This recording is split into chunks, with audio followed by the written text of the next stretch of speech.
Headlines के project है।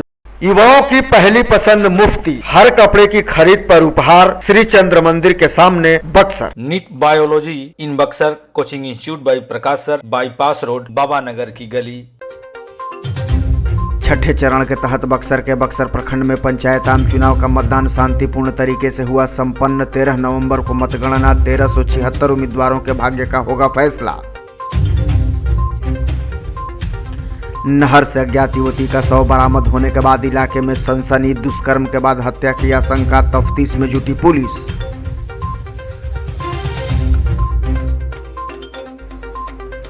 पहचान के बाद भी मृत महिला पुलिस के लिए बनी पहेली। सवाल, एक ही महिला का 2 जगह कैसे हुआ अंतिम संस्कार।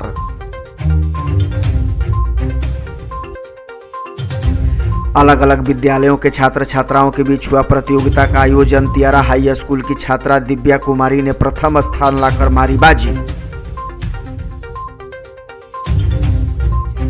और 4 धाम की यात्रा पूरी कर पूज्य जीयर स्वामी जी के साथ हजारों श्रद्धालुओं का जत्था अपने गंतव्य को रवाना। जत्थे में कई शहरों के श्रद्धालु हैं शामिल।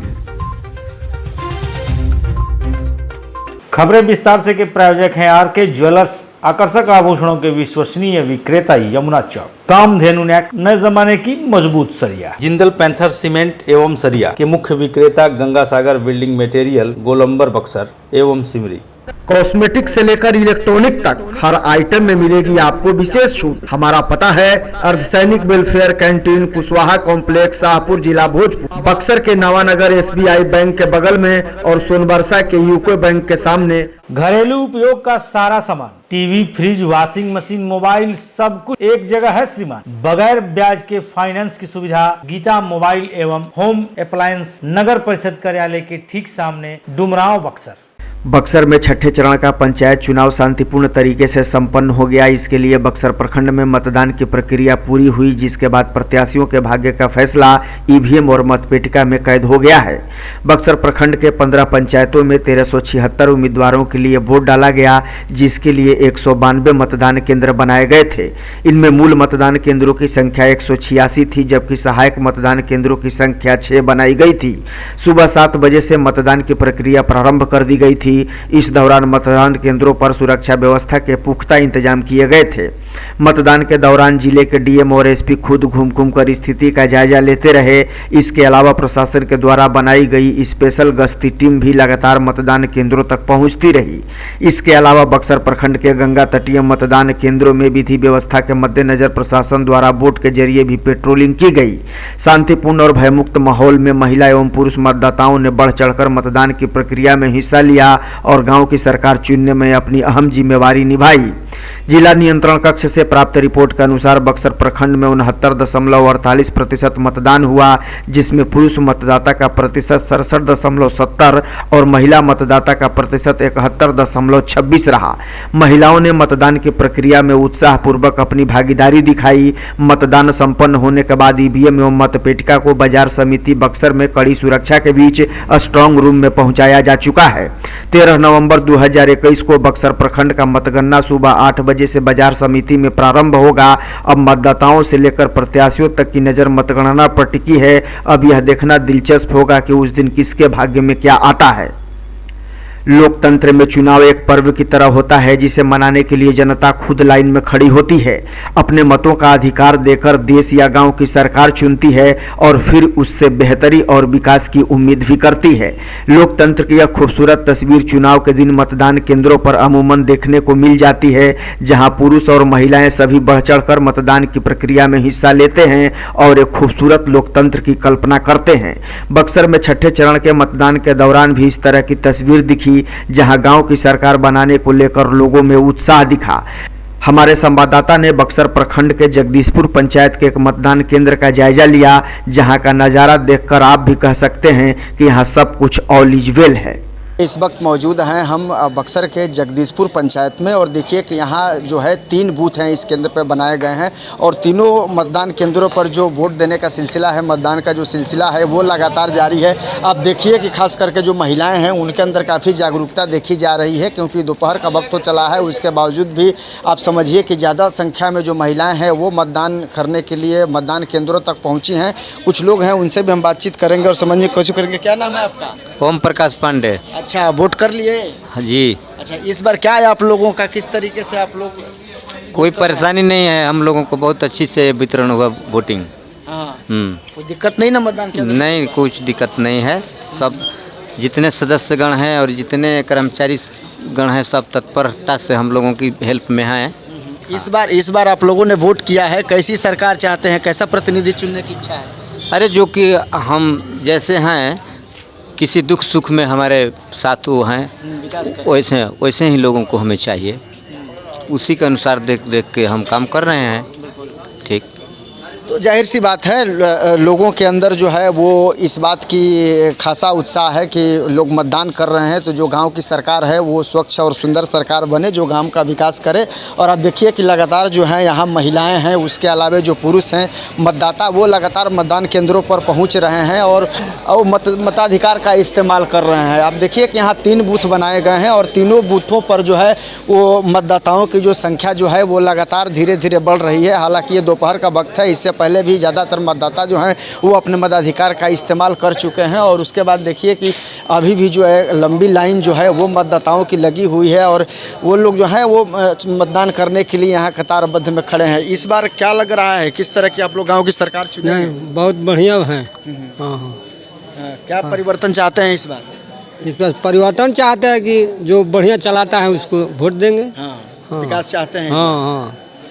तो निश्चित तौर पर विकास को लेकर के ही इस बार जो लोगों का मुद्दा है वो ख़ास तौर पर जहन में है और लोग यही चाहते हैं कि इस बार जो है वो विकास हो और ऐसे ही एक अच्छे और स्वच्छ जनप्रतिनिधि का चयन किया जाए। और अब देखिए कि यहाँ सुरक्षा के भी तमाम व्यवस्था किए गए हैं, जो तमाम जो पुलिस के जवान हैं वो लगातार यहाँ मुस्तैद हैं और किसी तरह की कोई गड़बड़ी नहीं हो इस बात को लेकर के उनके तरफ से जो है वो पूरी तरह से मुस्तैदी बरती जा रही है। और ख़ास बात यह है कि इस बार जो है वो वैक्सीनेशन को लेकर के भी ज़्यादातर बूथों पर ये कोविड टीकाकरण का सेंटर बनाया गया है और लोगों को जो है वो टीका देना का काम चल रहा है। जगदीशपुर पंचायत की आपको तस्वीर दिखा रहे हैं जहां टीका केंद्र बनाया गया है इसी मतदान केंद्र पर और यहाँ वैक्सीनेशन का जो काम है वो चल रहा है। तो आपको पता है कि जिस तरीके से पिछले 2 साल से कोरोना काल का जो संक्रमण का दौर रहा है उसके बाद लगातार सरकार की तरफ से भी और स्थानीय प्रशासन की तरफ से भी लगातार लोगों से अपील की जा रही है कि आप वैक्सीन ज़रूर लें, क्योंकि अगर कोरोना को भगाना है तो वैक्सीन लेना काफ़ी ज़रूरी है। और इसको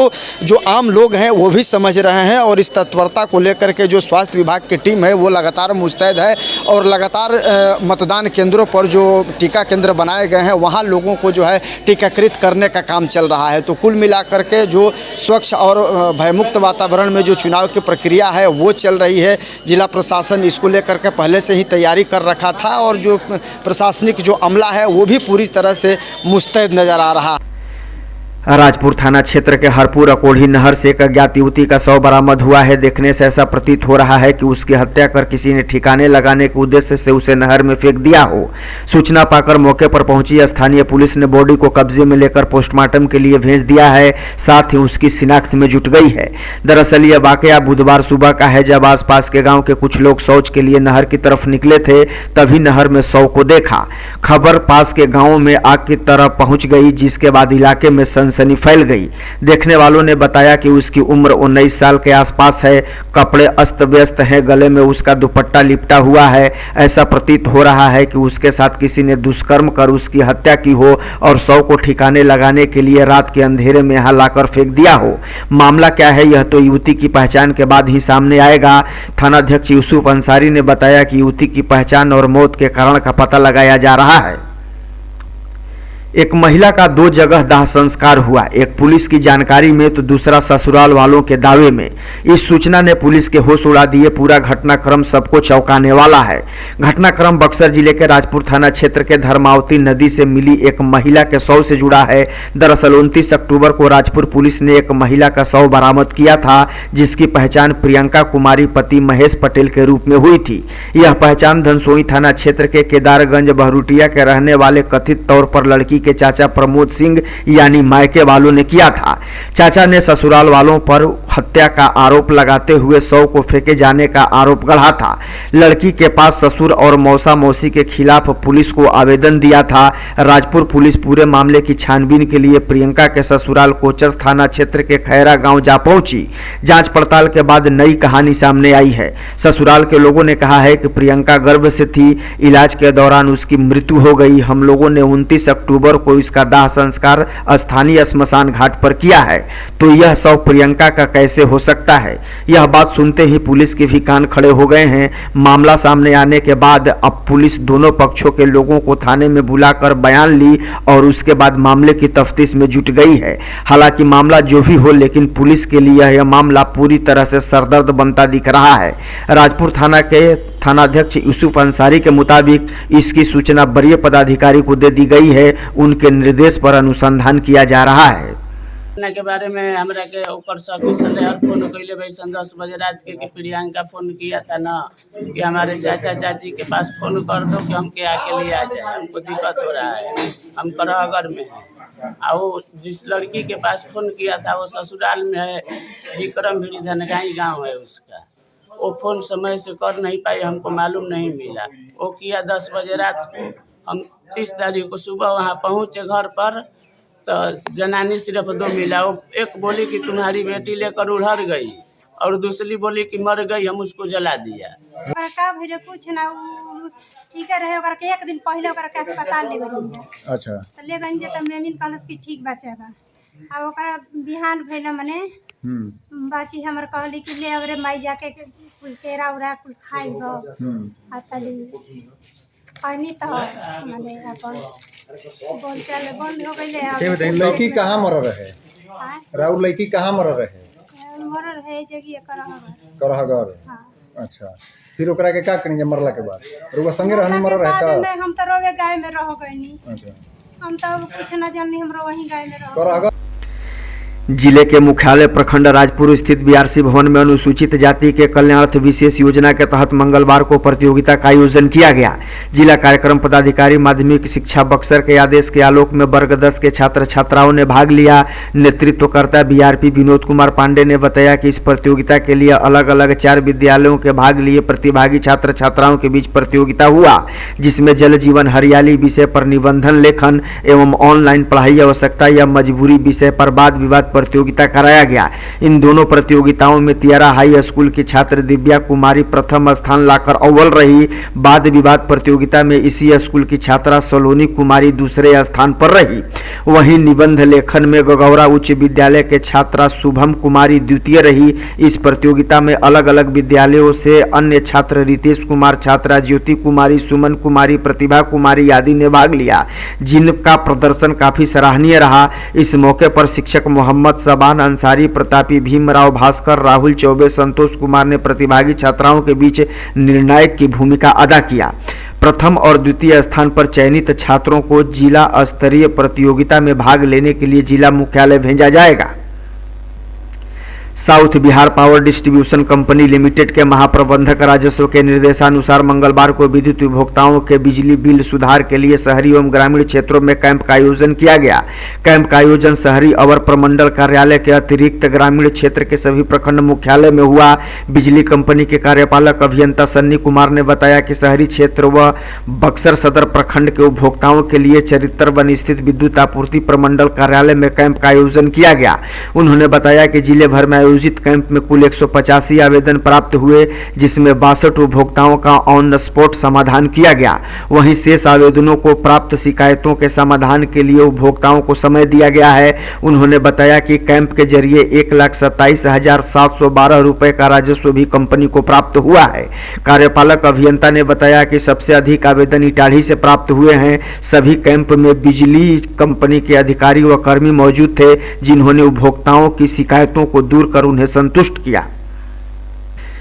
चार धाम की यात्रा पूरी कर पूज्य जीयर स्वामी जी के साथ 1,1500 श्रद्धालुओं का जत्था अपने गंतव्य की तरफ प्रस्थान कर चुका है। बीते दिन मंगलवार को श्रद्धालुओं ने बद्रीनाथ भगवान का दर्शन पूजन किया। वहां से सभी श्रद्धालु पूज्य स्वामी जी के साथ बुधवार को बक्सर, सासाराम, मारा, बनारस, गाजीपुर के लिए रवाना हो गए हैं। गौरतलब है कि बक्सर से श्रद्धालुओं का जत्था जीयर स्वामी जी की अगुवाई में रवाना हुआ था। बक्सर से निकलने के बाद पहले पड़ाव के बाद हरिद्वार से इस यात्रा की शुरुआत हुई थी। इस दौरान यात्रा के बीच में स्वामी जी महाराज तीर्थ यात्रियों को धार्मिक स्थानों के महत्व को बताया। बक्सर के भी धार्मिक महत्व का उन्होंने चर्चा किया। 10 दिनों तक चली इस तीर्थ यात्रा के दौरान यात्री देवभूमि उत्तराखंड के यमुनोत्री, गंगोत्री, केदारनाथ धाम, बद्रिकाश्रम, रुद्रप्रयाग, सोनप्रयाग, उत्तरकाशी के अलावे विभिन्न धार्मिक स्थलों का भ्रमण कर देवी देवताओं का दर्शन पूजन किया। इस जत्था में कई संत महात्मा भी शामिल थे। स्वामी जी 23 अक्टूबर को हरिद्वार पहुंचे थे। 10 दिनों बाद शिष्यों के साथ उत्तराखंड धार्मिक स्थलों का भ्रमण कर 3 नवंबर को हरिद्वार से घर वापसी के लिए ट्रेन पकड़ लिए हैं। पंचायत चुनाव की चली बहार, फिर बन गई गांव की सरकार। क्या आप भी जीत चुके हैं इस बार चुनाव? तो क्या है आपके विकास का एजेंडा? जनता पूछ रही यही सवाल। गांव की सरकार पर बातें हजार। बक्सर खबर का खास कार्यक्रम देखिए खुला दरबार।